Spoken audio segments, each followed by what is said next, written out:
সকলের নজর ছিল সোমবার সুপ্রিম কোর্টে আরজিকর মামলার দিকে। কিন্তু সকালে জানা যায় বেলা 2টোর পর সুপ্রিম কোর্টে শুরু হবে আরজিকর মামলার শুনানি। সেই পিছোতে সময় হয়ে দাঁড়ালো বিকেল 4:25। আরজিকর মামলা শুরু হওয়ার আগেই কেন্দ্রের সলিসিটর জেনারেল তুষার মেহতা বলেন, আজকে সময় অপ্রতুল, তাই মঙ্গলবার বা আগামী বৃহস্পতিবার শুনানির আবেদন রাখেন। মূলত গত আগস্টে ছাত্র জনতার গণ আন্দোলনের মুখে বাংলাদেশের প্রধানমন্ত্রীর পদ থেকে শেখ হাসিনা পদত্যাগ করে ভারতে চলে যান। তারপর থেকেই বন্ধ রয়েছে ভারতীয় ভিসা পরিষেবা। তৎকালীন এক চিকিৎসার প্রয়োজন ছাড়া আপাতত বাংলাদেশি নাগরিকদের ভিসা দেওয়া হচ্ছে না। সোমবার 30 সেপ্টেম্বর এক প্রতিবেদনে তথ্য দিয়েছে ভারতীয় সংবাদ মাধ্যম Times of India.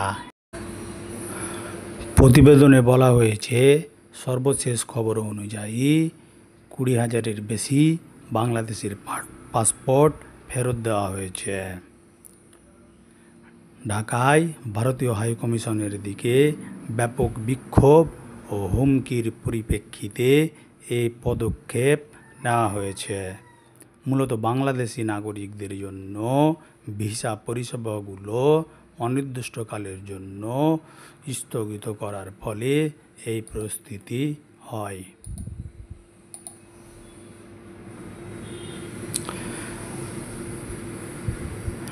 Times of India বলছে, বেশ কয়েকটি সূত্র নিশ্চিত করেছে বর্তমানে শুধুমাত্র সীমিত সংখ্যক জরুরি ভিসার আবেদনগুলো প্রক্রিয়া করা হচ্ছে। অবশ্য এর মধ্যে কিছু ব্যতিক্রম ভিসা আবেদনও অন্তর্ভুক্ত হয়েছে, যেমন মেডিকেল ইমার্জেন্সি, স্টুডেন্ট ভিসা এবং তৃতীয় দেশে ভ্রমণের জন্য প্রয়োজনীয় ডবল এন্ট্রি ভিসা।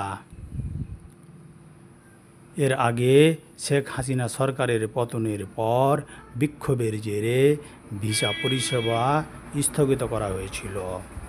রাজনৈতিক পট পরিবর্তনের এই ঘটনা দুই দেশের মধ্যে উত্তেজনা বাড়িয়ে তোলে। ভারতীয় সংবাদ মাধ্যম বলছে, বাংলাদেশে ভারতীয় ভিসা আবেদন কেন্দ্রগুলো অনেকাংশে বন্ধ করে দেওয়া হয়েছে। আর এর কারণে হতাশাগ্রস্ত আবেদনকারীদের অনেকেই ব্যাপকভাবে হাইকমিশনে ইমেল করেছেন। এমনকি কিছু ইমেলে ভাঙচুরের হুমকিও রয়েছে।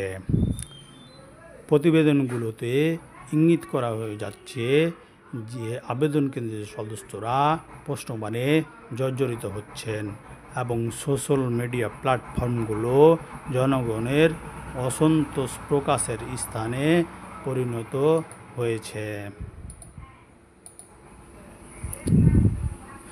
ক্ষুব্ধ ব্যক্তিরা সোশ্যাল মিডিয়ায় তাদের অভিযোগ জানানোর সময় প্রায়শই হাইকমিশনকে ট্যাগ করছে।